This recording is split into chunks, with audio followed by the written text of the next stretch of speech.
आजकल की भागदौड़ भरी लाइफस्टाइल, अनहेल्दी डाइट और लगातार बढ़ते स्ट्रेस की वजह से आपने देखा होगा कि लोग जो हैं वो कम उम्र में ही बाल सफ़ेद होने की शिकायत करने लगे हैं। सच कहूँ तो कम ही लोग ऐसे होंगे जो सफ़ेद बालों को लेकर इग्नोर कर देते होंगे, वरना तो ज़्यादातर लड़के लड़कियाँ बस यही चाहते हैं कि सफ़ेद बाल नज़र ना आए। इस प्रॉब्लम के सॉल्यूशन के लिए मार्केट में आसान और पॉपुलर तरीका है हेयर डाई करने का।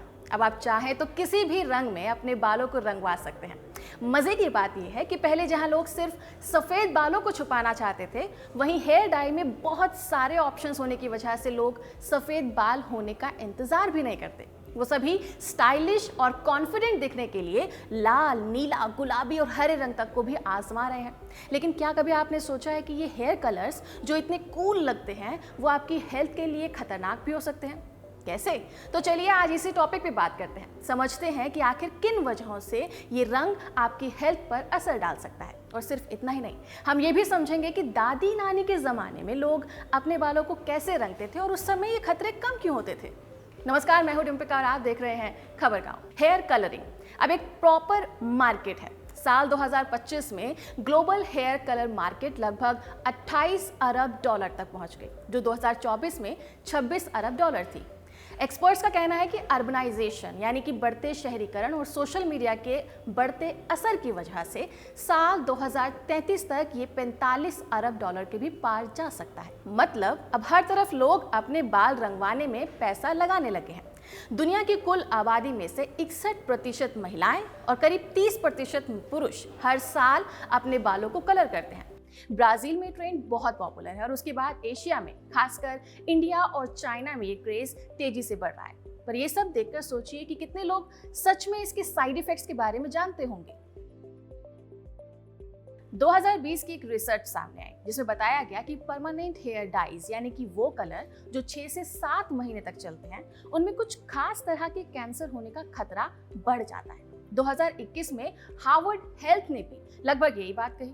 इसके अलावा अमेरिकी नॉन प्रॉफिट ऑर्गेनाइजेशन EWG यानी कि एनवायरमेंटल वर्किंग ग्रुप की अक्टूबर 2025 में हुई एक स्टडी में ये बात भी सामने आई कि अगर लंबे समय तक कलर्स का इस्तेमाल किया जाता है तो ऐसे लोगों में, खासकर महिलाओं में, कैंसर के अलावा बच्चेदानी की गांठें और स्किन एलर्जी का खतरा भी बढ़ सकता है। पर सवाल ये है कि आखिर ये कलर्स, ये डाइज इतने रिस्की हो क्यों जाते हैं? इनमें ऐसा है क्या? हेयर डाइज को खतरनाक बनाते हैं उसमें मिलाए जाने वाले केमिकल्स। इसमें सबसे पहला नाम आता है PPD यानी पैराफेनिलीन डाइमाइन। ये केमिकल उन सभी हेयर डाई में होता है जिनका कलर डार्क होता है, जैसे कि black, burgundy colour, dark brown colour.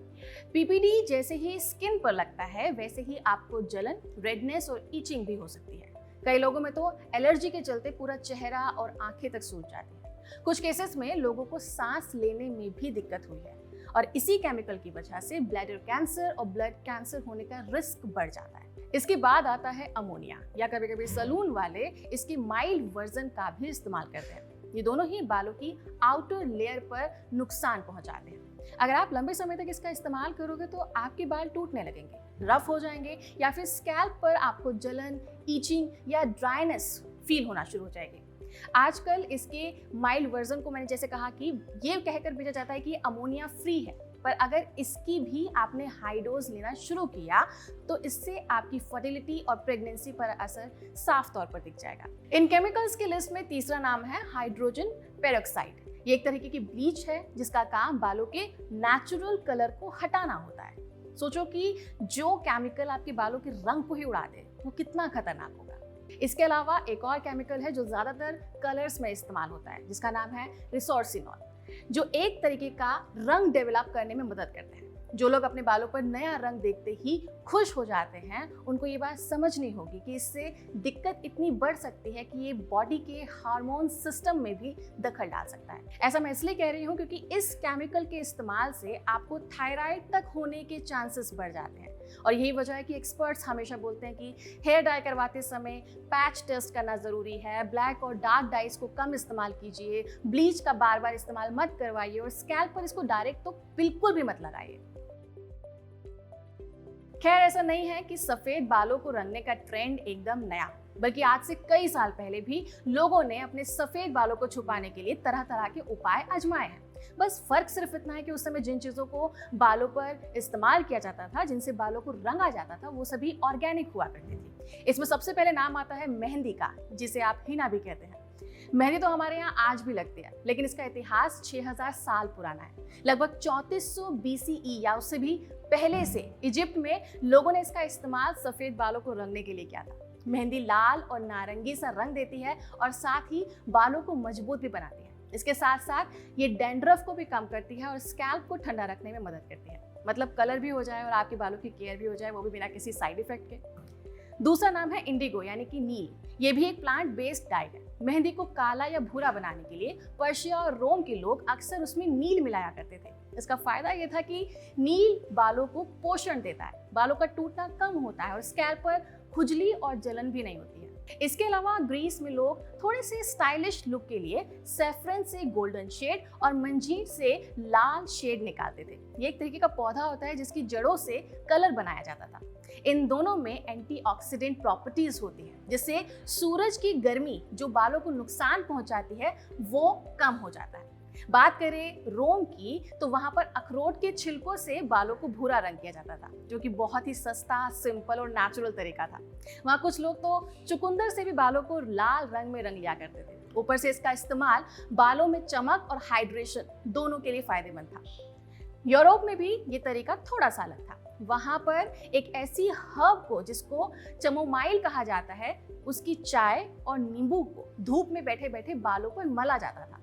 इससे ये होता था कि स्कैल्प आपकी हेल्दी रहती थी। और वहीं जो ये लेमन है उसमें विटामिन सी होता है, जो कि बहुत ही अच्छा है आपकी बालों में चमक लाने के लिए। तो हमारे यहाँ पर भारत में तो आंवले को भी इसी तरीके से बालों के लिए एक असरकारक दवा माना जाता है। इससे बाल काले रहते हैं, चमकते हैं और झड़ने भी कम हो जाते हैं। आज भी ऑयल और हेयर मास्क में इसका इस्तेमाल आपने काफी होता हुआ देखा होगा। चीन और जापान की बात करें तो वहां पर लोग काले बालों के लिए ब्लैक बीन्स, चावल का पानी और विनेगर जैसे नेचुरल चीजों को मिक्स करके लगाते थे।